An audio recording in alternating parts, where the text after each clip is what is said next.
Si algún día ocurre algo malo, que esperamos que nunca sea así, porque yo siempre digo que nosotros los militares somos los últimos que queremos que ocurra algo malo, porque los que vamos somos nosotros, ¿no? Si estás bien preparado no pasa absolutamente nada. Pero es que si no pasa, también es muy importante por el efecto disuasorio que tienes. Es como, perdona, no te metas conmigo porque sabes que estoy preparado. Hay un español que se llama Ángel Sanz-Briz que en Hungría salvó a más de 5.000 judíos. Pero nadie le conoce. Lo que queremos es el éxito ya, rápido y a cualquier precio. Y eso provoca que gente muy muy joven se lance al mundo del emprendimiento sin una reflexión, sin una educación, sin invertir en sí mismo. Que esto también dice, no, lo primero que tienes que hacer es invertir en ti mismo. Claro que sí. Tenemos la manía de observar la historia de España con los ojos del presente, ¿no? Cuando es totalmente injusto. Si en lugar de hablar de Wonder Woman hablamos de Agustina de Aragón, de María Pita, de Ángela Ruiz Robles, de Juana Inés de la Cruz, la décima musa, de muchísimas mujeres que han hecho cosas espectaculares. Pues sabéis la diferencia, chicos, que estas son reales y estas otras son ficticias. Oye, yo digo, ¿cómo? Para mí el liderazgo es gestionar el talento de tu personal y a tu personal de la forma más humana posible. El 80% de la plata y el oro que se extrajo de América se quedó en América.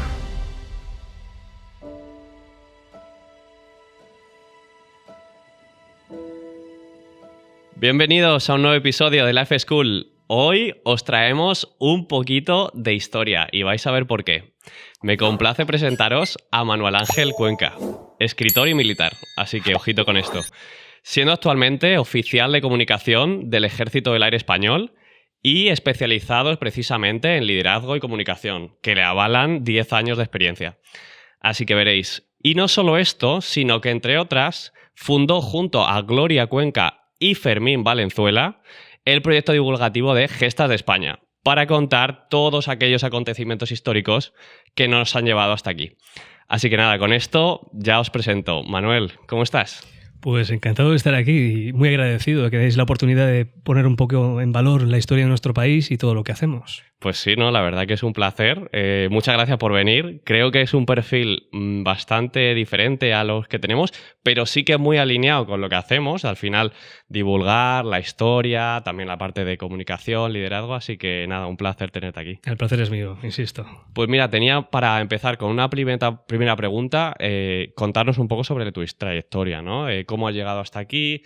¿Cómo has empezado con todo el tema de la parte militar y, bueno, la parte de escritura de ir promocionando la historia y demás? Pues mira, podría contar desde los inicios de los inicios, pero voy a intentar ser breve en ese sentido. Lo que quieras tú, ¿eh? ¿Sí? Extiéndete. Perfecto, lo que genial. quieras, no te preocupes. Pues mira, la realidad es que yo nunca pensé en ser militar, realmente, y tampoco dedicarme a la comunicación. Yo siempre había querido ser médico y por cosas del destino siempre había estado, yo soy de Granada y la nota de corte de medicina había estado un poquito más baja que la de fisioterapia. Dio la casualidad que cuando yo terminé bachiller y selectividad, en aquella época, ya no sé cómo se llamará la selectividad, se invirtió la nota y no llegué a medicina y entré en fisio. Me gustó mucho la carrera, estudié la diplomatura y en el tercer año me gustó mucho, insisto, pero no estaba cómodo con lo que estaba haciendo realmente. Yo no me veía toda la vida siendo fisioterapeuta. Yeah. Y pasó algo muy idílico, pero es una realidad y hay que contarla así. Yo iba caminando por la calle de Granada y vi una bandera de España en la Avenida de la Constitución y realmente me motivó. Es verdad que mi padre es militar, pero mi padre siempre me había dicho lo de no, hijo, ya he tenido yo guerra suficiente, tú no vayas al ejército. Y en cuanto vi esa bandera así, me fui a la subdelegación de defensa, conocí a una persona magnífica, comandante Piedra, del Ejército de Tierra, que me supo orientar muy bien. Y bueno, llegué a casa y le dije a mis padres, oye, yo quiero ser oficial del Ejército del Aire y del Espacio. Y me dijeron, bueno, pues pa'lante. Hice la oposición, tuve suerte, aprobé la primera, entré, con la mala suerte de que al entrar en la Academia General de Oficiales, de la Academia General del Aire y del Espacio que hay en Murcia, bueno, pues me obligaron a estudiar una ingeniería industrial, que yo no sabía, no me lo esperaba, pero bueno, fue una experiencia muy chula. Terminé allí en la AGA, 5 años interno allí, estudiando, y me fui a León de profesor, que estuve unos añitos dando clases de comunicación, de liderazgo, y ahí es donde surge el germen de Gestas de España. A partir de ahí, pues me llamaron de Madrid y me dijeron que querían que viniese aquí a liderar la comunicación. Me vine en el 2020 y llevo 4 añitos dedicado expresamente a comunicar todo lo que hace el Ejército del Aire y sobre todo todos los aviadores que día a día, hacen un trabajo espectacular. Es cierto que me lo decían muchos amigos, que el Ejército del Aire a lo mejor como está todo el día volando, pues no se ve muy bien lo que hace. Entonces mi labor o nuestra labor, la labor de mi equipo es coger todo lo que hacen ahí arriba, bajarlo a la tierra y divulgarlo, que es un placer y es un privilegio. Aterrizarlo, ¿no? Y nunca mejor Desde dicho. luego. No, la verdad que, bueno, tuvimos un invitado, ya lo sabes, del Ejército del Aire, espectacular, Como todas el las tema Cebo, anécdotas. un crack. Sí, la verdad. Así que, bueno, lo que hacéis está genial. Gracias. Gestas de España. Eso es. Cuéntanos un poco más. ¿Cuál es el objetivo? Pues mira, lo que queremos con Gestas realmente es poner en valor toda la historia de nuestro país con un significado docente. Es cierto que hay unos libros estupendos, hay unos ensayos históricos increíbles para gente adulta, pero nos dimos cuenta de que no había libros, no había publicaciones para el panorama infantil. Entonces tomamos la determinación un día de empezar con una historia muy concreta de cómo surge esto, de empezar este proyecto, y la verdad que nos va muy bien. Llevamos 8 publicaciones y tenemos ya contratos hasta dentro de 4 años firmados, así que tenemos mucho trabajo por delante. Pero bueno, es una labor divulgativa, entiendo, que queréis aterrizar un poco lo que es la historia a un público más amplio, entiendo, Sí. ¿no? Sí, el tema es el siguiente. Cuando tú vas al colegio, Ujú. en el instituto, pues te enseñan historia de España, pero te enseñan muy poquito. No por culpa de los profesores, que hay profesores que se las traen, pero normalmente tienen buena intención, pero los currículos de enseñanza son muy concretos y al final la historia de España es inabarcable. Entonces hay cosas que obviamente se quedan en el tintero y nosotros queremos intentar ocupar ese hueco y contar sobre todo los aspectos más curiosos, más llamativos, que hagan que el infante abra los ojos y diga, un momento, esto ha pasado en España, esto han hecho los españoles, quiero saber más, ¿no? Y ir evolucionando con este público, con esta audiencia, y que poco a poco, bueno, pues vayan amando más la historia de España y se sientan partícipes de ella. Una cosa muy importante que intentamos potenciar es el sentido de pertenencia a la historia de España, a nuestro país, que es precioso, e igual que ha hecho cosas malas, ha hecho cosas maravillosas y queremos ponerlas en valor, ¿no? Qué bueno. Entonces, Gracias. ¿por qué es importante la historia? Precisamente por eso, ¿no? Para intentar fomentar ese como amor amor o valor, ¿no? De la historia y del recorrido de nuestra nación. Es que al final nosotros somos lo que somos porque somos resultado de nuestra historia. Eso sí lo habrás escuchado en muchos sitios, pero es una realidad. Y da mucha pena ver a gente o conocer a gente que se avergüenza de su pasado, de su legado. Al final somos herederos de ello. Y a mí me provoca tristeza ver a una persona, a ver a gente aquí en Madrid con una bandera de Italia puesta, ¿no? Por una equipación deportiva y que no pase nada, y que sin embargo lleve una bandera de España y eso provoque cierto, ¿no? A algunas personas no les siente muy bien y que a veces incluso no puedan llevar una pulsera, un tal, cuando al final es un símbolo de nuestro país junto al himno y junto al himno y al escudo que nos representa a todos y que nos une y que es resultado de nuestra trayectoria cultural, de nuestra trayectoria histórica, y quiero eso, que la gente se siente orgullosa, sin ocultar las cosas que se han hecho mal, que si es verdad que hay todas las cosas malas que se dicen de España o que se hacen creer de España, podemos agruparlas en una denominación que se llama leyenda negra, ¿no? Que es un poco lo que nos han vendido mal. Pero hay una costumbre que es más o menos contemporánea, que por compensar esta leyenda negra hemos llegado a otro extremo, que es la leyenda rosa. Tampoco se trata de ensalzar la historia de España como si hubiésemos sido santos, aunque hemos tenido muchos santos en la historia de nuestro país, sino intentar buscar el equilibrio y conocer la realidad del asunto. Decir, oye, ha habido cosas malas, como decía antes, pero ha habido cosas maravillosas, que hemos sido los primeros que hemos dado la vuelta al mundo. Precisamente en eso, para aterrizarlo un poco y para la gente que quizás no está tan en la parte de la historia de España, porque tenemos también oyentes de fuera, ¿no? Sí. ¿Qué cosas grandes ha hecho España y de las que nos tenemos o las deberíamos sentirnos orgullosos, y qué cosas quizás pues podríamos haber hecho de otra manera? Vale, es importante que digas esto, ¿no? Y me gusta que busques el equilibrio entre estas dos, ¿no? Circunstancias. Primero, ¿qué hemos hecho bien? Hemos hecho cosas espectaculares. Quiero decir, hemos sido el primer país, como he dicho antes, de dar la vuelta al mundo. Y eso es un caso muy generalista, pero podríamos decir otros casos mucho más concretos. Bueno, aparte descubrimos el Nuevo Mundo, podríamos decir Cristóbal Colón 1492, hemos sido referencia en el mundo de la medicina. Hay una corriente que dice que en el siglo XVIII hubo gran oscurantismo de España cuando distribuimos, por ejemplo, la vacuna de la viruela por todo el mundo. Hemos dado a luz a héroes increíbles. Ejemplo práctico. Tú conoces a Oskar Schindler, ¿no? De la película de, ¿no? La lista de Schindler, sí. Vale, pues este señor, un gran personaje, la verdad. Salvó, si no recuerdo más y los números no me bailan, unos 1.200 judíos durante el Holocausto, más o menos. Era una fábrica, ¿no? O algo así. Sí, a través de unos permisos de trabajo, unos permisos laborales, consiguió salvar a 1.200 judíos. Pues hay un español que se llama Ángel Sanz-Briz, que en Hungría salvó a más de 5.000 judíos.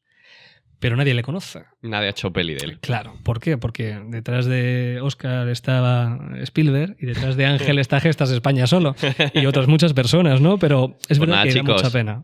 Hacemos llamamiento para seguir con el legado que está intentando promover Manuel con Gestas de España. Y es verdad que ha habido otros muchos casos, muchísimas otras cosas que hemos hecho de forma bestial. Por ejemplo, caso práctico. Si yo te hablo de un cowboy del oeste, ¿en qué piensas? Pues piensas en el típico hombre que va por luchando contra los indios, disparando a los indios. Pues si te digo la realidad es que estos cowboys del oeste están basados en los soldados de Cuera, en los dragones de Cuera, unos españoles o descendientes de españoles que se dedicaban a gestionar todo, digamos, todo el salvaje oeste y bueno, los primeros que llevamos los caballos al Nuevo Mundo, todo eso, nosotros, ¿no? Todo eso la gente lo desconoce y, joder, podría estar horas y horas y horas dando ejemplos de este sentido, ¿no? En este sentido. Y saldría un podcast de 8 horas o 16 horas. La historia de España lo bueno que tiene es que es inabarcable y hemos hecho grandes cosas. Que obviamente también podríamos haber hecho otras mejor, desde luego. Por ejemplo, todo lo que pasó en el Nuevo Mundo, ¿no? En el Nuevo Mundo entre comillas, que muchos dicen, ya el mundo ya existía, no es nuevo. Bueno, es una forma de diferenciar la vieja Europa, digamos, tal, y con el nuevo continente. Del Nuevo Mundo? Pues se refiere un poco a todo el territorio americano, todo lo que se descubre a partir de 1492, esas nuevas tierras que se descubren, pero el término descubrir no implica que no estuviesen ahí y apareciesen de la nada, sino el hecho de establecer mapear toda esa zona, es decir, establecer las fronteras, establecer las islas, los continentes, ¿no? Dejarlos por escrito, dibujarlos, ¿no? Cartografiarlos, eso es lo importante y eso es descubrir. Bueno, pues obviamente en ese momento se cometieron abusos. Normalmente, y esto es lo que no debe llevarnos a confusión, esos abusos que se cometen son resultado de personas. Son ciertas personas las que cometen abusos, pero no es la historia de España ni es España en general. De hecho, en aquella época, cuando se establecen los nuevos territorios españoles, se establecen unos virreinatos, ¿no? Que son, digamos, territorios de ultramar, como digamos, exportar parte de España a otra parte de España, como establecer comunidades de España más allá de las fronteras de España. Y en cada virreinato pues existen unos gobernantes, un virrey. Cuando termina el mandato de ese virrey, se establece un juicio de residencia. Es decir, se dice a este señor, a ver qué has hecho y a ver cómo lo has hecho. Y si lo hacía mal, pues tenía su pena correspondiente, que podía ir de... Bueno, las penas eran totalmente variadas, pero realmente se desarrollaba la justicia. Obviamente, si este virrey pues cometía ciertos abusos durante los años que estuviese mandando o gobernando, pues ahí estaba el mal que se acometía, ¿no? Pero al final, en términos generales, podríamos decir que España lo hizo bastante bien. Y otra cosa importante es estudiar la historia de España en un contexto determinado, ¿no? Tenemos la manía de observar la historia de España con los ojos del presente, ¿no? Cuando es totalmente injusto, ¿no? Así que bueno, hemos hecho muchas cosas y espero que algún día podamos hacer cosas tan grandes. Sí, no, y yo sobre todo muchas veces, bueno, aparte... partiendo de mi madre me decía España tenía, o sea, no se ponía el sol nunca, sí, ¿no? Desde la parte de Asia hasta la parte de América, ¿no?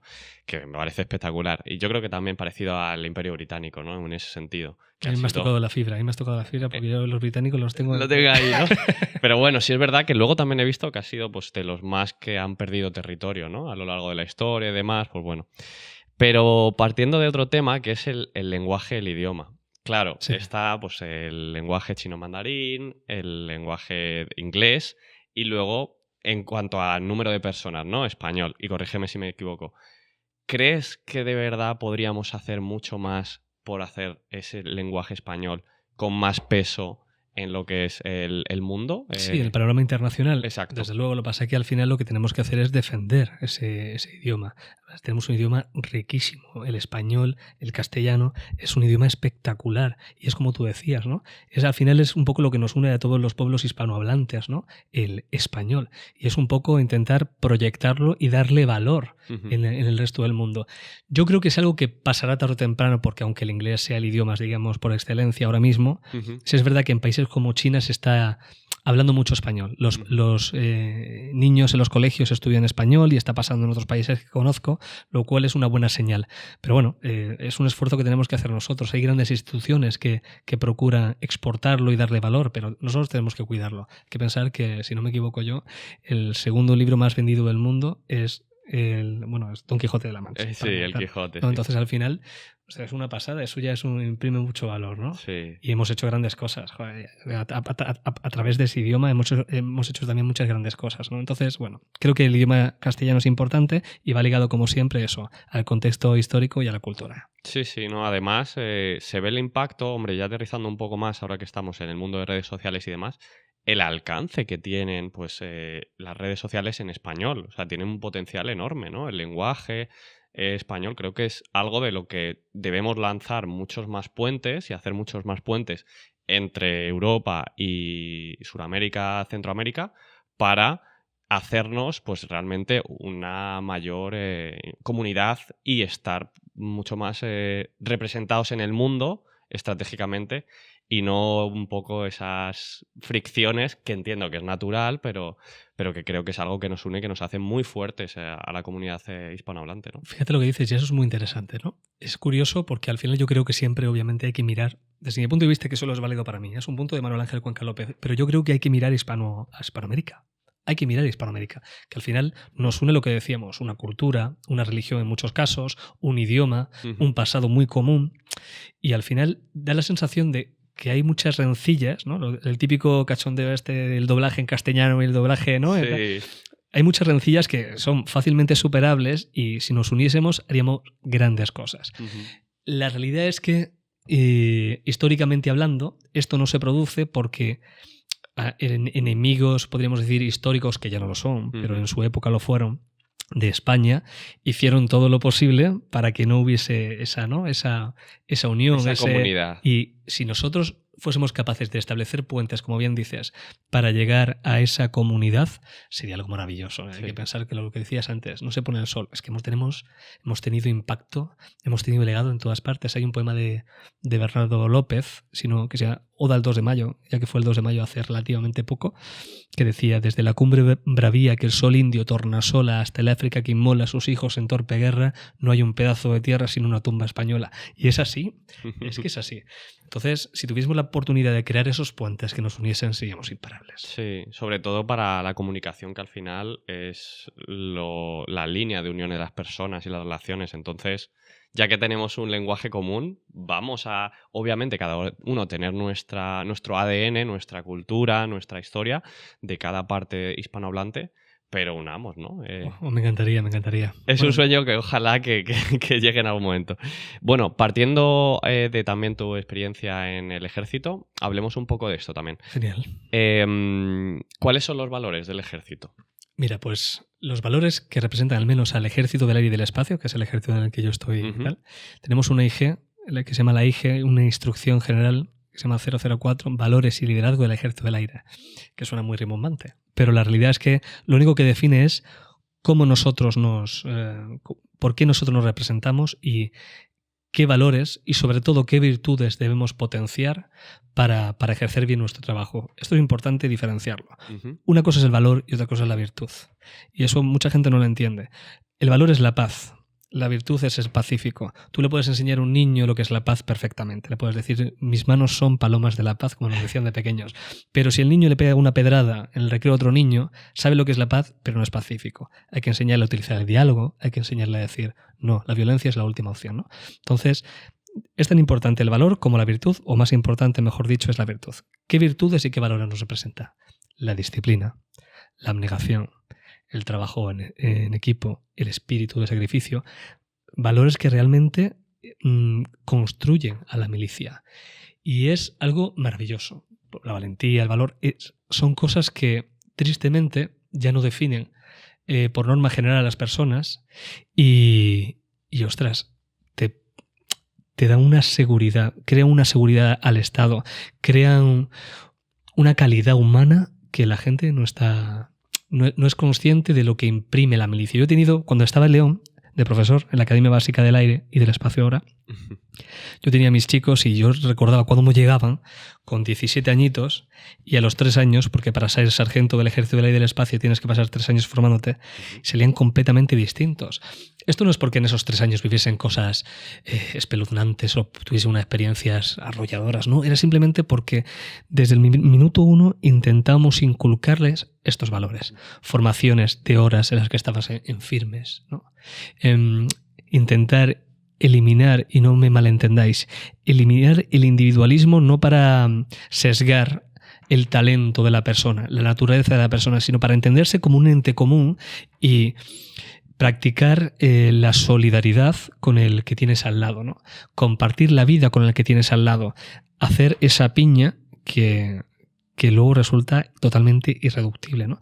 Cuando tú a una persona de 3 años le estás inculcando a ser sacrificada, a ser abnegada, a ser disciplinada, oye, te vas a levantar a las 6 todos los días y lo primero que vas a hacer va a ser levantar la persiana, hacer un bolo con las sábanas, te vas a ir rápidamente al baño, te vas a afeitar, te vas a uniformar y en 10 minutos te quiero formado, firmes y con la cabeza bien alta. Eso construye a la persona y eso hace que cuando llega el momento de la verdad y a lo mejor estés en una situación que no es tan cómoda como levantarte en una academia militar, sino que estés en una situación de combate o, Dios no lo quiera, pues en un conflicto determinado, si a alguien le dice no te des la vuelta, esa persona no se va a plantear por qué no tiene que darse la vuelta. Simplemente no se va a dar la vuelta. Claro. Defiende esta loma hasta las últimas consecuencias. La va a defender hasta las últimas consecuencias. Y es lo que construye la milicia. Y es importante porque cuando llega el momento del caos, el verdadero caos, el caos más absoluto, lo que siempre queda es el ejército. Sí. Siempre está ahí. Entonces es maravilloso y esos valores son lo que nos hacen día a día y lo que nos construye. No, son valores que realmente en la sociedad muchas veces faltan y viene muy bien el tener esa disciplina, el tener ese respeto y apoyo. Ya mi padre me decía que hizo la mili y demás, pues tuvo como mucha proyección, se le daba muy bien el tema de la puntería, etcétera, y era bastante líder en su época. Y me dijo, yo si hubiera querido habría seguido en eso, pero tenía como más dotes de emprendimiento y quiso tirar por ahí, que al final luego pues va muy, muy en ese sentido. Y me dijo que la persona que tienes, creo que se llaman binomios, ¿no? Eso es el binomio operativo. O sea, da igual que hayas estado 2 meses, 6 meses o lo que sea, ¿no? Que luego se te queda como esa relación, como que toda la vida y que vuelves a tener un contacto con esa persona y es como si no hubieran pasado los años. A nosotros nos pasa con las promociones. Cuando entramos en el ejército, entramos en promociones. En mi caso, no recuerdo cuántos seríamos, pero imagínate que son promociones de 60 personas. 60, depende de un poco de la academia y tal. Hombre, hay promociones que son muy grandes, como las de tropa de marinería, y que es más complicado, pero en el caso de la nuestra, que era un grupo muy reducido, 60 y tantas personas, y que duermes, al menos durante los 2 primeros años, en una nave corrida, que esto la gente, hasta que no lo visualizas, no la entiendes. Es un pabellón, imagínate, ¿no? En el que hay una taquilla, una mesa y una cama y una silla. Una taquilla, una mesa, una cama y una silla. Así todo seguido. ¿De cuánto espacio estamos hablando? Pues estamos hablando de una nave, pues imagínate, pues 2 metros cuadrados por persona, ¿vale? En lo que está todo ahí puesto. Como un submarino, prácticamente. Bueno, yo he estado en submarinos y es bastante más... Porque además en el submarino está el proceso este de cama caliente, que cuando uno se despierta el otro se acuesta y es bastante más incómodo. Vale. Pero en la nave es curioso, ¿no? Y al final, cuando tú durante 2 años, que son los primeros años más duros de la academia militar, estás conviviendo con tantas personas día tras día, eso crea uno, o te matas o te amas. Entonces, al final, lo que decías del binomio es un poco para nosotros la promoción, ¿no? Ahora ir a cualquier parte de España y tener una casa en cualquier parte de España porque un amigo tuyo, un hermano tuyo está ahí, es una pasada. El problema cuando llega, pues cuando vienen las bodas y hay que invitar a toda tu promoción a la boda, ¿no? Porque eso es más complicado, ¿no? Pero la verdad es que es una verdadera maravilla. Qué bueno. Y de la parte esta del ejército, en la parte más de invertir, entiendo que es una manera también de demostrar cierto poder en la parte con respecto a otras naciones, ¿no? El invertir en defensa, el estar actualizado, etcétera, es como un poco... ¿Evasivo puede ser también? Mira, sí, eso es importante. Y siempre lo comento. El efecto disuasorio es fundamental. Y al final es un poco educar a la gente en que la seguridad tiene un coste y tiene un precio.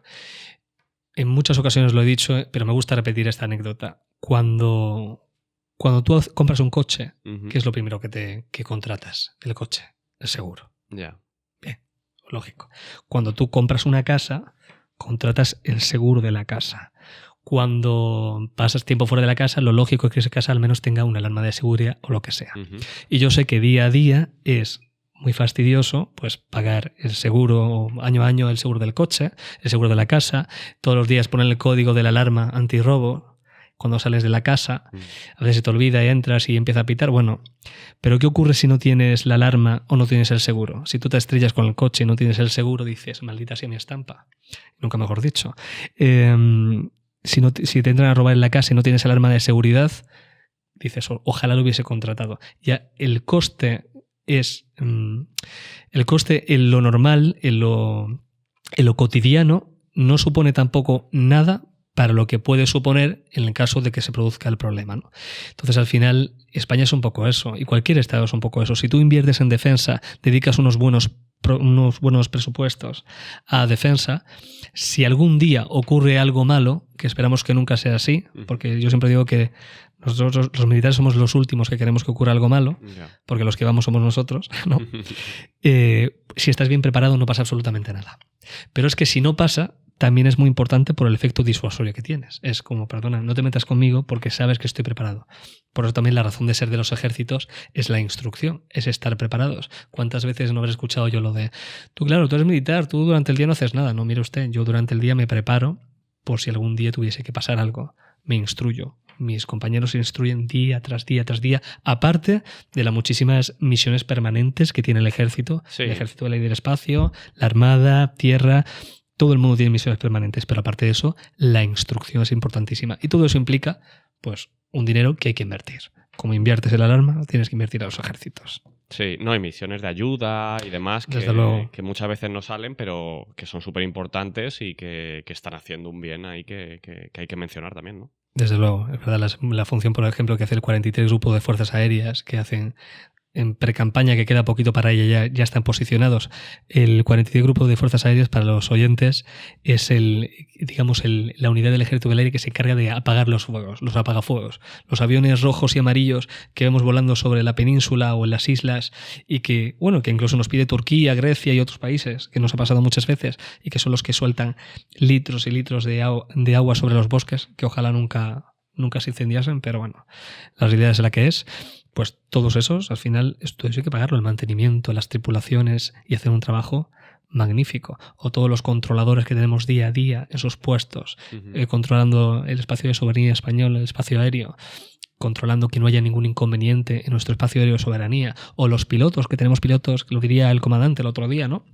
Constantemente dispuestos y preparados para, si hay un problema en el cielo español, en 15 minutos ponerse en el aire, ¿no? Y estar ahí preparados para lo que haga falta. Todo eso hay que pagarlo. Y no es barato, pero hay que pagarlo. Y además ir seguramente entre islas y península mucho, ¿no? Será eso muy habitual. Desde luego, es bastante habitual. Vale, por cerrar un poco el tema de historia, aunque bueno, luego volveremos, no te preocupes. Quería mencionar el tema de que sí que había partes de la historia, pues eso, que no estaban bien conocidas o mal interpretado y demás. ¿Podrías compartir alguna en específico? Pues mira, uno que me viene a la cabeza muy rápidamente es la llamada conquista de México, ¿no? Y todo lo que va alrededor de todo esto, ¿no? Digamos, la parte de los exploradores, de los grandes exploradores españoles, es una parte bastante mal aprendida, podríamos decir. Mal comprendida, no, mal aprendida, ¿no? Porque al final a lo mejor nos han contado unas historias que no eran del todo ciertas. Por ejemplo, todo el tema de la conquista de México. Cuando Hernán Cortés llega allí y empieza a batallar contra los aztecas, bla, bla, bla, bla, y todo lo que se desarrolla. Al final la gente piensa que es una guerra del invasor español que llega ahí y lo destruye todo y se hace con el territorio. No, la realidad es que el ejército de Cortés era muy pequeño, era pequeñísimo. Sin embargo, estaba apoyado por muchísimas tribus que vivían en la zona y que apoyaron a Cortés porque ellas se sentían subyugadas ante el poder de los aztecas, ¿no? Entonces, al final, no fue más que una alianza de tribus con unos pocos españoles que llegaron allí que fueron a conquistar México. Pero bueno, avancemos bastante en ese tiempo, porque eso es lo de menos. El tema es lo malentendido que el legado de esa circunstancia, de esa hazaña, llega a ser. Por ejemplo, cuando México consigue la independencia de España, es mucho más rica que Estados Unidos. Sí. Mucho más rica que Estados Unidos, mucho más desarrollada. Los españoles llegan allí y junto a las personas nativas del lugar, porque vamos a hacer nosotros llegamos allí y se produce lo que es el mestizaje. Nosotros, los españoles, pues nos relacionamos con personas del lugar, se tiene descendencia, bueno, pues se produce lo que es el mestizaje, cosa que no pasa en los Estados Unidos. En América del Norte, de impronta anglosajona, no pasa. Tú vas a Estados Unidos y te encuentras a gente pues anglosajona, de base anglosajona. Muy pocos son las personas indígenas que permanecen allí. Desde México, que sigue siendo Norteamérica hacia abajo, no es el caso, ¿no? Pero bueno, los españoles llegan allí e invierten en carreteras, invierten en catedrales también, en iglesias, en universidades, en hospitales, en mil cosas. Crean una cantidad de riqueza patrimonial, cultural, en sanidad, en educación, que no hace ningún país. Esto es a colación de lo que decía al principio de esta entrevista, que es que España no ve colonias donde va, ve territorios de ultramar. Claro. Y eso es importante. Hay una anécdota muy buena cuando llegan los primeros indígenas a la península, está todavía Isabel I de Castilla, ¿no? Y los traen como esclavos. Y dice la misma Isabel, ¿quién te da derecho a ti a traer en estas condiciones a súbditos míos? Ellos son españoles, devuélvelos a su tierra, devuélveles sus tierras, porque tienen tanto derecho como tú, ¿no? De hecho, Isabel I de Castilla se considera la primera defensora de los derechos humanos, ¿no? Entonces, nosotros allí en el Nuevo Mundo, podríamos decir, establecemos una serie de mejoras, una serie de... Nos implicamos realmente como territorios de ultramar que son, y sin embargo lo que nos ha llegado aquí es la típica misiva de revuelvan el oro. Sí. Mire usted, el oro lo tienen ustedes en esa carretera, en esas universidades. Yo siempre lo digo, y en uno de los libros está el 80% de la plata y el oro que se extrajo de América se quedó en América. O en el fondo del mar. O en el fondo del mar, ¿no? Bueno, hay que decir que nosotros nos defendimos bastante bien, de los piratas ingleses. Pero es verdad que la mayor parte se quedó allí, ¿no? Y aquí llegaba una parte que de hecho se utilizó para financiar las guerras en los Países Bajos, las guerras en Flandes y todo eso. Y de hecho mucha parte del dinero que había aquí en España se exportó hacia allá. Por ejemplo, en el proceso de independencia de los Estados Unidos los españoles tuvieron mucho que decir y ayudaron mucho en la independencia de los Estados Unidos. El gran olvidado Bernardo de Gálvez, que tiene un cuadro en el Capitolio de los Estados Unidos y aquí casi nadie lo conoce, ¿no? Bueno, muchas cosas.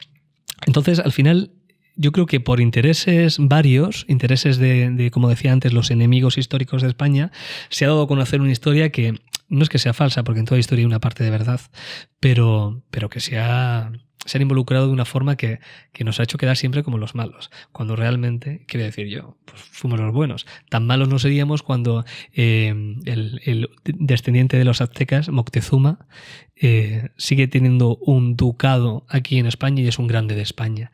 Y sigue estando aquí en España este hombre. Después de cientos de años. Fíjate, y tan malos no seríamos cuando en el Palacio Real, que si tú te das una vuelta por Madrid ves tantas estatuas, todos esos eran reyes de España, ¿no? Está desde Pelayo, de lo que sería España mucho más adelante, ¿no? Después con el tema de Covadonga y todo esto, desde Pelayo, Fábila, su hijo, todo el mundo. Y aparte tenemos a Atahualpa y a Moctezuma, los dos, digamos, emperadores de los grandes imperios que conquistó España en aquella época, el Inca y el Azteca. Y entonces hay mucho que hicimos bien y que la gente no conoce, ¿no? Y lo peor de todo, no lo conoce porque lo vendemos mal. Porque, si me permites esta curiosidad, yo es que soy el tonto de las curiosidades. Por supuesto, adelante. Si yo te digo una película de Disney que tenga ascendencia o que tenga una relación directa con la historia de España, tú puedes pensar en El Dorado, ¿no? Vale. En El Dorado, bien. Pero si yo te digo que La Bella y la Bestia tiene un origen español, ¿te lo crees? Pues no. Pues, por ejemplo, la figura de la bestia está basada en Pedro González, que era un canario que un día los franceses lo cogieron con 10 años y se lo llevaron a la corte francesa y tenía una enfermedad que hacía que todo su cuerpo estuviese cubierto de pelo. El rey francés empezó a educarle y se acabó enamorando, se acabó desposando con una dama de la reina francesa, que sería su bella particular, ¿no? Y tuvieron niños que tristemente luego los niños fueron repartidos por toda Europa como si fuesen los que tuvieron la descendencia en descendencia de esta enfermedad, básicamente como como animales de feria, ¿no? Pero la realidad es que esta historia fue en la que se basaron para escribir La Bella y la Bestia. O, por ejemplo, Pocahontas. ¿Cuál es el marido de Pocahontas en la película? Ay, no me acuerdo. John Smith, ¿no? Bueno, es verdad. John Smith. Sí. Pues está basado en una historia de un náufrago que se llama Juan Ortiz, que curiosamente también fue capturado por una tribu y fue la hija del jefe de la tribu quien le salvó y luego le ayudó a escapar, ¿no? O sea, todo eso está basado en cosas españolas y la gente no las conoce, ¿no? Entonces me da mucha pena. Y así podría estar horas y horas, como te he dicho antes, hablando. Sí, no, la verdad que hay un montón de historias y las que faltan por contar, porque muchas veces la historia la cuenta quien gana o dependiendo de cuáles son sus raíces, pues claro, se ve distorsionada, ¿no? Pero también yo creo que no hay una historia única a veces, ¿no? Que a veces dependiendo de quién la viva, desde luego, sí, se cuenta diferente y me hace mucha gracia esto de que se hace de broma, ¿no? Lo de devuélveme el oro, porque precisamente ahora que está de viaje en Colombia y en Perú, sí. Colombia, que es espectacular, la zona de Cartagena de Indias y demás, todo lo que es la ciudad amurallada, que es que realmente ves los balcones y demás, es alucinante.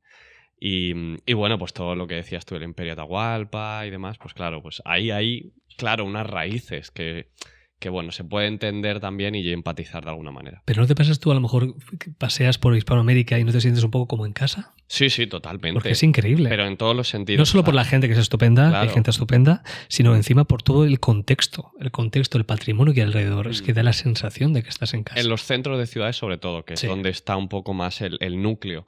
Porque realmente ves las plazas de las principales ciudades y dices, joder, es que esto podría ser Salamanca o podría ser cualquier ciudad que está aquí, ¿no? Así que bueno, está muy curioso. Quería ahora darte espacio para que, si te apetece, contar alguna anécdota, una experiencia que hayas tenido que te parezca o bien de aprendizaje, o bien dramática, o bien cómica, lo que te apetezca. La verdad que dejamos aquí un poco espacio que si quieres contar. Y si no, pues bueno. No, sí, claro que sí, yo encantado. Mira, te voy a contar una historia. Bueno, mira, primero te voy a contar un poco, si te parece, luego te cuento esta historia, pero el momento exacto, porque me parece muy curioso de cómo surge Gestas España. Porque es muy curioso. Y a mí constantemente me pasé por la cabeza, pero es que fue un momento casi mágico. Yo estaba en quinto año de la Academia de Oficiales, estaba terminando ya. Iba con un amigo mío paseando por las calles de Zaragoza y íbamos marchando y delante nuestra había una madre con un niño cogido de la mano. En un momento determinado el niño arrastra a la madre hacia un escaparate y en el escaparate hay un cuadro sobre la historia de España de un gran pintor amigo nuestro, de hecho, que se llama Augusto Ferrer Dalmau, que le dicen el pintor de batallas. Es un fuera de serie. Y es un cuadro de la batalla de Rocroi, una de las últimas, podríamos decir, no la última, como piensan muchos, batallas de los tercios.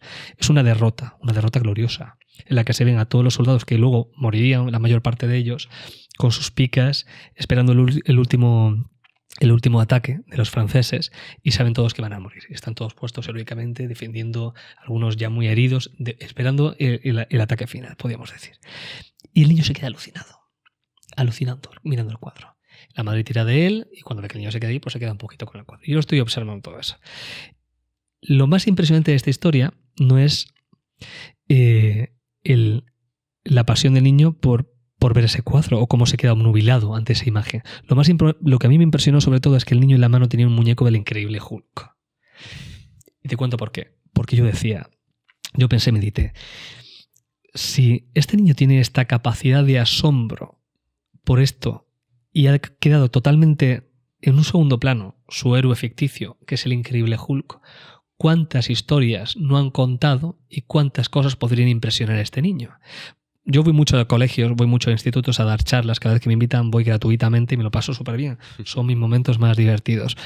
Y siempre le pregunto, ¿cuál es el enemigo de Batman? Todos, el Joker, el pingüino, el no sé qué, no sé cuánto.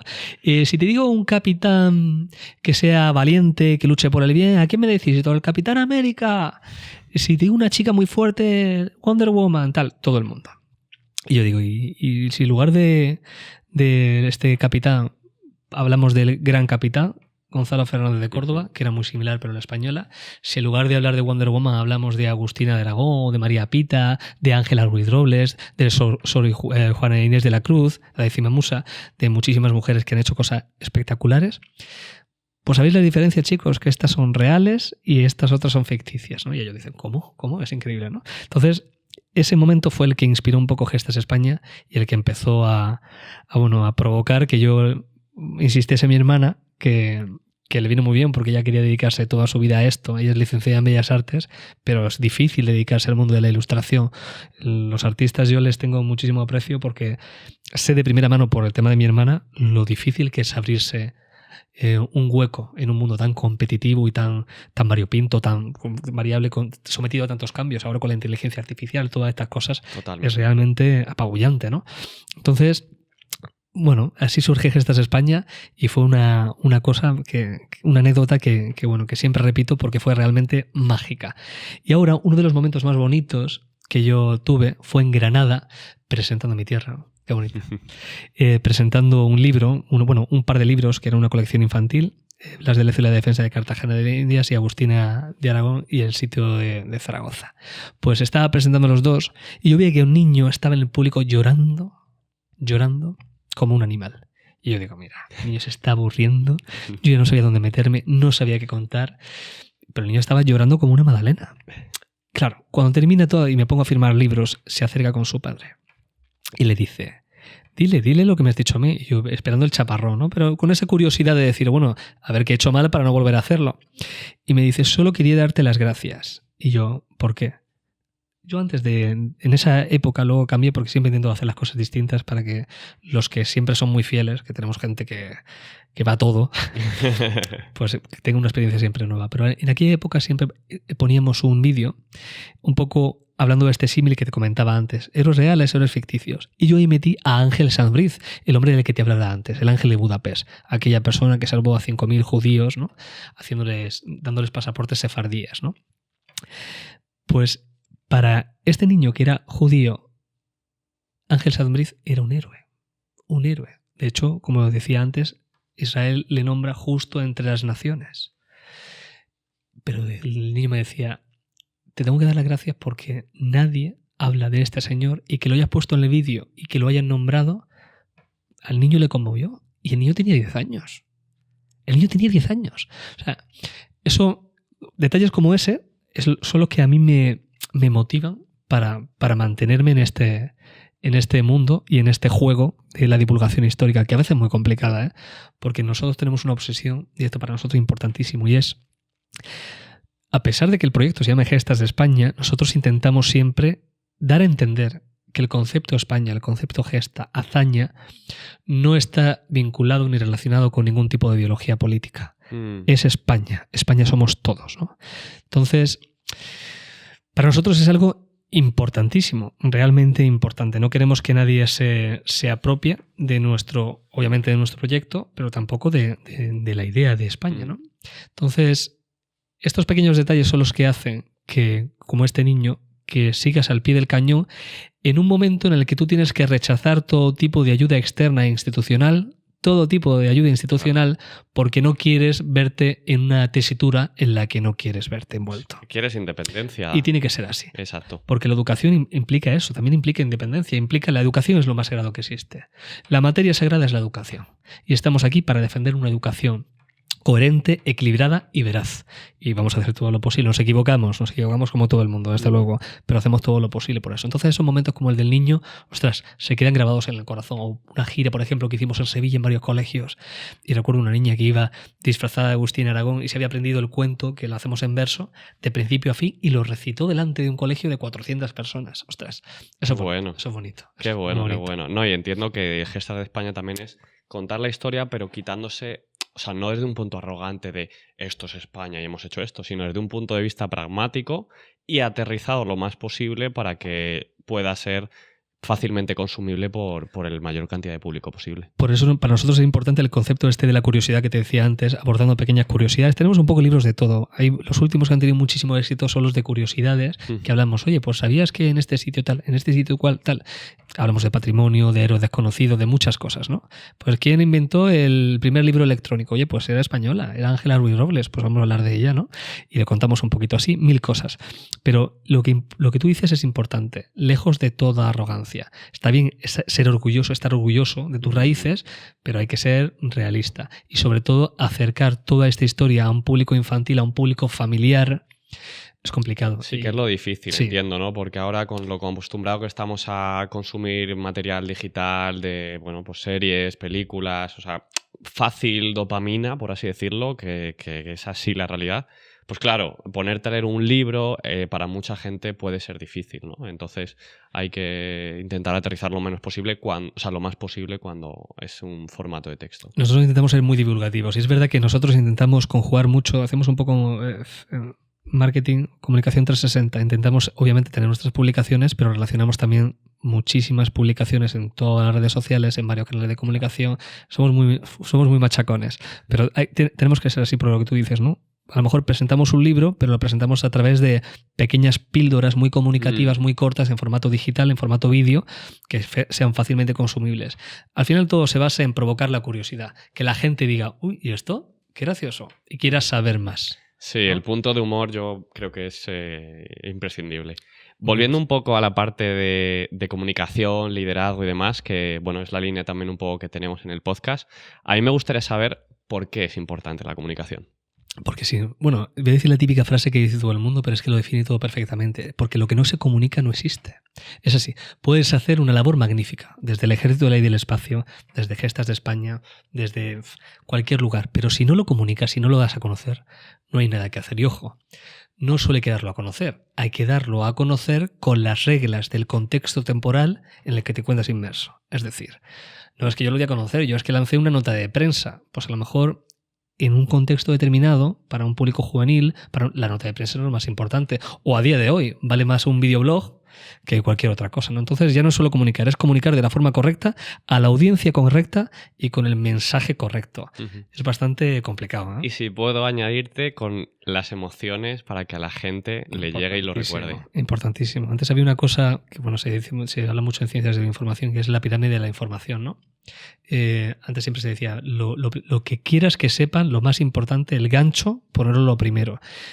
Pero es cierto que ahora, si ese gancho no tiene un toque de emoción, no tiene un toque de llamar muchísimo la atención, precisamente porque te remueve por dentro, no tienes ningún tipo de permanencia y no conecta. O sea, al final lo que se te queda en la memoria son cosas que te han llegado a los sentimientos y a la emoción de alguna manera, o que alguien te la ha transmitido. Entonces, yo creo que ese es principalmente el puente que puedes establecer entre la historia y la interiorización de la gente. Desde luego. Otro tema, el liderazgo. Sí. ¿Por qué es importante y qué es para ti el liderazgo? Eso es muy complicado, ¿eh? La gente siempre dice que las típicas preguntas del líder nace o se hace y todas esas cosas. Sí. A mí no me gusta entrar en ese tipo de disquisiciones y de valoraciones porque la verdad no me parecen útiles. Para mí el liderazgo es gestionar el talento de tu personal y a tu personal de la forma más humana posible. Mira, cuando yo estaba en la Academia Básica del Aire, hubo el León, decía antes, hubo una época en la que yo tuve que tomar una decisión porque había unos chicos que habían repetido curso, lo estaban pasando muy mal, tal. Bueno, tienen mucha experiencia, pero esta también se me quedó grabada en el corazón principalmente. Yo tuve que tomar una decisión con la que mi jefe no estaba de acuerdo y sus motivos estaban muy bien, pero bueno, yo me arriesgué, hablé con él y al final pudo ser. Bueno, el caso es que esa decisión hizo muy feliz, digamos, a todas esas personas que se vieron involucradas por mi toma de decisiones. Y yo tenía el presentimiento de que a mí me iba a suponer profesionalmente un lastre o un problema por haber tomado esa decisión. Y estaba al lado de un gran hombre, un gran amigo mío que a mí me acompaña siempre, que es Iván Cote, que es pater de la Guardia Real. Y yo le decía, pater, no sé si lo he hecho bien porque esto a lo mejor me trae problemas. Y él me dijo una cosa, me dijo, mira, Cuenca, el ejército siempre nos llamamos por el nombre de guerra, por eso Cuenca. Me decía, pasarán los años y posiblemente no se acuerden de tu nombre. Nadie se acordará de tu nombre. Pero dirá alguno, yo tuve un teniente que hizo esto por nosotros y ese era un hombre de Dios. Siempre lo decía el pater, era un hombre de Dios. Y eso se me quedó grabado. Para mí liderar es moverte con el corazón. Y obviamente no hay nada más peligroso que un tonto motivado. Hay con cierta coherencia y hay que tener un sentido común, ¿no? Pero moverte con el corazón y gestionar a las personas y el talento de las personas siempre buscando el bien ajeno. Y esto es importantísimo. Liderar no es llegar a unos objetivos, ser eficiente en unos objetivos, no. Liderar es, desde mi punto de vista, es dejarte llevar por el corazón y tener la certeza de que nadie podrá juzgarte por lo que has hecho porque lo has hecho por los demás. O sea, yo, los años que llevo liderando o que llevo gestionando equipos, Creo, y te voy a ser totalmente sincero, creo que nunca he tomado una decisión por interés personal. Creo que nunca, ¿eh? Y puede sonar vanidoso, pero es que creo que siempre he intentado tomar decisiones por el bien del resto, a pesar de mí. Y creo que eso es lo que tiene que hacer cualquier líder. Te puedes equivocar, pero nadie podrá juzgarte porque lo hiciste por el bien de los demás. Para mí eso es el liderazgo. No, y además, cómo haces sentir, así es como luego también lo que tú comentabas, ¿no? Ha hecho esto por nosotros, así es como esta persona, que la considero un líder, me ha hecho sentir y por eso yo luego voy a dar el callo por él, por lo que piensa, por lo que me hace ver, por lo que quiere él promover, ¿no? Sí, es verdad que obviamente, por ejemplo, en el ejército hay una misión que cumplir y tienes que cumplirla. Pero hay muchas formas de cumplir la misión. Sí, pero quizás es más gestión, una cosa es gestión o enfocado a objetivos, otra cosa es liderar, inspirar y llevar a la gente a que siga una visión o una misión que tienes que hacer. Es complicado, ¿eh? Mucha gente dice que al final liderar es llevar a las personas a saber compartir tu visión y hacérsela llegar a las personas para que compartan ese camino contigo, ¿no? Y te lleven a una meta conjunta. Yo creo que es más hacer partícipes a esas personas, mejor dicho, participar tú de sus propias metas. Si eres capaz de incluir el objetivo de esas personas en tu estilo de liderazgo e ir todos a una, claro, es una verdadera pasada. Y a veces se consigue y a veces no se consigue. Pero todo se consigue si hay buena intención y si uno se deja guiar por el corazón. Sí, que se dice mucho, ¿no? Liderar con el ejemplo al final es clave. Eso es fundamental. Eso es un fundamental. Líder que no da el ejemplo, eso me parece... Siempre ponen excusas a la gente y dicen, no, es que yo no puedo porque tal... No me vendas historias, tío. No me vendas historias. Estás ahí porque tienes que estar ahí, pero no te compro para nada lo que haces. El ejemplo es la base de cualquier estilo de liderazgo. De cualquier estilo de liderazgo. Y pueden decirte, no, es que el líder no puede hacer esto porque tiene que estar en otras cosas, que también es cierto, pero un buen líder tiene que bajar al barro. Sí, totalmente. Tiene que bajar al barro y decir, estoy aquí. Bueno, también conectado al liderazgo y la oratoria está el tema del famoso storytelling, ¿no? El cómo contar historias para que quede compacto, para que lleguen y vayan más allá, ¿no? ¿Cuáles son las claves de contar una buena historia? Pues mira, a nivel de comunicación, las claves para contar una buena historia desde mi punto de vista son, obviamente, tener una buena historia y, sobre todo, basarte en la verdad. Hay mucha gente que intenta inventarse historias. Y las historias no se inventan, las historias se viven. Entonces, yo he conocido muchas personas, tristemente, que intentan ser oradores, que intentan ser narradores de historias que no existen realmente, que no han vivido. Entonces, para comunicar bien y ser un buen desarrollador de historias, tienes que tener una experiencia personal. Yo, cuando una persona de 18 años se pone a contar cosas en redes sociales, yo rápidamente desplazo, porque no tiene ningún sentido. No tiene ningún sentido. Sin embargo, ves a otras personas que han tenido unas vivencias espectaculares y solo ya se nota en la forma de expresarse. O sea, cuando una persona habla, da una conferencia, cuenta una historia, está reviviendo esa historia y se nota perfectamente. Se nota perfectamente. Es precisamente lo que tú dices. O sea, es que en el momento que ves el brillo en los ojos de la persona, que eso no se puede maquillar, desde luego no se puede hacer de ninguna otra manera que si no lo has vivido, es la clave. O sea... Yo creo que hay mucha prisa a día de hoy, ya está bien, ¿no? En todo el tema del emprendimiento es importante, es verdad, ¿no? Pero no hay que emprender a cualquier precio, pienso yo. Tenemos como mucha prisa y eso también es resultado de las redes sociales, ¿eh? O sea, nos han educado en una situación de una recompensa inmediata. Yo subo una publicación a Instagram y si no tiene automáticamente 1000 likes, ya estoy jodido. Claro. Ya digo, ostras, ya lo estoy pasando mal. Y eso, quieras o no, va construyendo una mentalidad que es todo lo contrario a lo que he dicho de la milicia, de disciplinada, de abnegada, tal. Es una mentalidad inmediata. Y eso es un problema, porque lo que queremos es el éxito ya, rápido y a cualquier precio. Y eso provoca que gente muy, muy joven se lance al mundo del emprendimiento sin una reflexión, sin una educación, sin invertir en sí mismo. Que esto también dice, no, lo primero que tienes que hacer es invertir en ti mismo. Claro que sí, tienes que invertir en ti mismo. Pero yo veo gente muy joven, muy, muy joven. Hay gente espectacular, ¿eh? Hay gente que tiene unos programas, unos podcasts, unos proyectos que son bestiales. Esos son genios, como tú. Sois genios. Bueno, gracias. En momento estamos empezando. Bueno, escucha, está empezando muy bien, lo está diciendo muy bien. Y algún día, y yo creo que más pronto que tarde, llegaréis muy, muy lejos. Pero bueno, esos son los menos. Sois los menos, podríamos decir. Realmente, yo lo que le diría a la gente es que primero viva antes de contar una historia. Viva viaja, estudia, trabaja, equivócate, fracasa mucho. Y una vez que fracases muchísimo, entonces si compartes estos valores de disciplina, de levantarte, de volver a hacerlo, de ser abnegado, de seguir adelante, de sacrificarme, entonces algún día cuando pase el tiempo tendrás la capacidad de contar una buena historia. Qué bueno. La verdad que me siento muy alineado con esto porque así es como también, en este sentido, hemos empezado la marca de Life School desde el sentimiento y desde realmente compartir una visión de qué cosas nos habría gustado aprender en la universidad, en el colegio, y las que realmente te hacen ser, que es lo que tú decías, lo que te diferencia de una persona que conoce los mismos conocimientos técnicos que tú, pero que te diferencia por cómo eres. Desde luego, y una cosa muy importante para mí es aportar valor. Cuando yo he escuchado muchas veces, sobre todo en el mundo de la comunicación, si algo... Bueno, he visto de todo, ¿no? Que hay gente que dice, coge este contenido, lo copias, lo subes, que tiene muy buena repercusión, que tiene un buen gancho y que vas a llegar muy lejos. Hombre, no. ¿Y tú qué aportas? No aportas nada. Lo importante es ser y aportar valor. Y a partir de ahí, la gente se alinea contigo en tus mismos objetivos y, bueno, te seguirá y será fiel a lo que tú quieras contarles, ¿no? Es importante construirse a sí mismo y a partir de ahí exportar tu valor a los demás. Y que la gente no sean copias de ti, sino que cojan cosas de ti que sean interesantes y otras las desechen. Sí, que una cosa es copiar, otra cosa es inspirarse, ¿no? Claro, eso es importantísimo. Muy bien. Por finalizar un poco la entrevista, ahora lo que invitamos es a que compartas un libro. ¿Sí? Que entiendo, no vale Gestar de España, que hemos hablado ya. Un libro que te haya llenado a ti, ¿vale? Que no sea propio, si puede ser. Claro. Una película o serie y un grupo de música o un estilo de música. Pues te diría que el libro puede ser Gestas de la historia... No.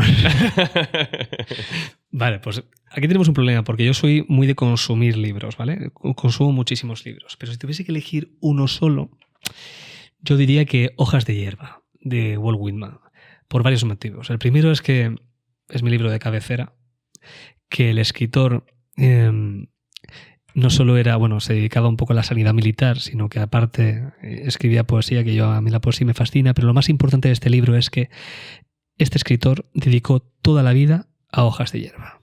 Se dedicó toda la vida a reflexionar sobre esa obra, a pulir los poemas, a mejorarlo, a nutrirlo, a eliminar otros. O sea, la obra de su vida fue Hojas de hierba.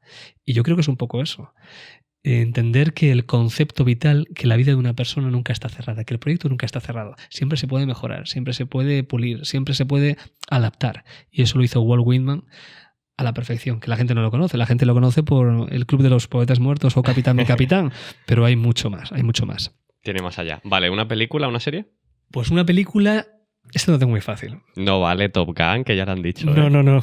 Eso vamos, lo tengo clarísimo, pero yo voy a ser mucho más raro. Y es Los Miserables. Vale. Los Miserables, que está basada en la obra de Víctor Hugo, la verdad, pero la última versión, el musical. Y te digo por qué. Me parece, podría decir el libro, pero me gusta más la película, porque encima es musical y me gusta mucho.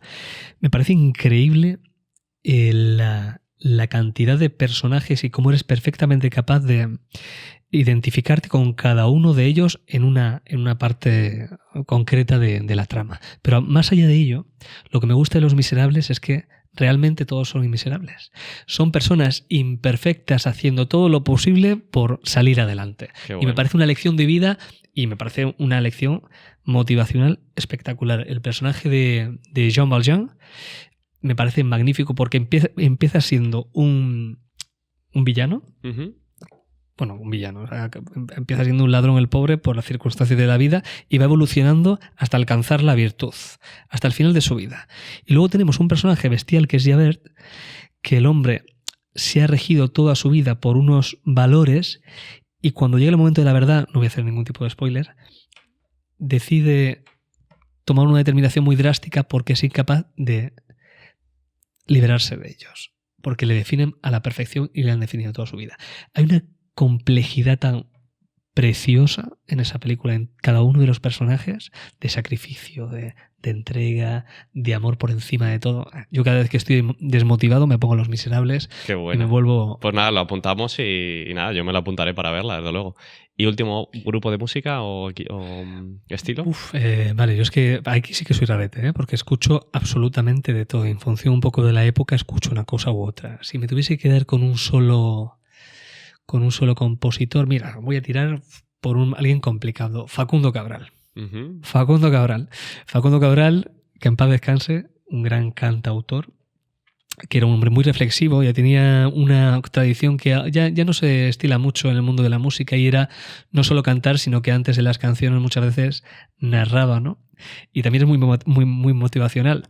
Y era un hombre, un músico de verdad, era un artista de verdad, que tanto es así que una de sus grandes obras, sus grandes canciones, que es la de No soy de aquí, ni soy de allá, tal, como la escribió en un momento en el que estaba un poco ebrio el hombre, pues nunca la llegó a cantar igual. Siempre la cantaba de forma distinta porque nunca llegó a acordarse de la historia original, pero siempre de la letra original, pero siempre la cantaba. Era una experiencia para el público y era increíble. Entonces esa flexibilidad musical y esa flexibilidad del talento me parece apabullante y me parece increíble. Y además en todas sus canciones antes tiene ese momento reflexivo que es magnífico. Así que Facundo Cabral. Mucho, ¿no? Sí, Facundo Cabral. Bueno, pues espectacular, Manuel. La verdad que ha sido una conversación muy, muy, muy enriquecedora. O sea, hemos pasado desde todo lo que es la historia, de cómo se ve, cómo se siente, de cómo se comunica también, de liderazgo, libros, películas. Así que ha sido un placer tenerte aquí, la verdad. El placer ha sido mío, la verdad. Ha sido un verdadero placer. Te traigo uno de mis libros que lo tengo por ahí por el maletín, así que luego te lo daré y se lo dedicaré a todo el equipo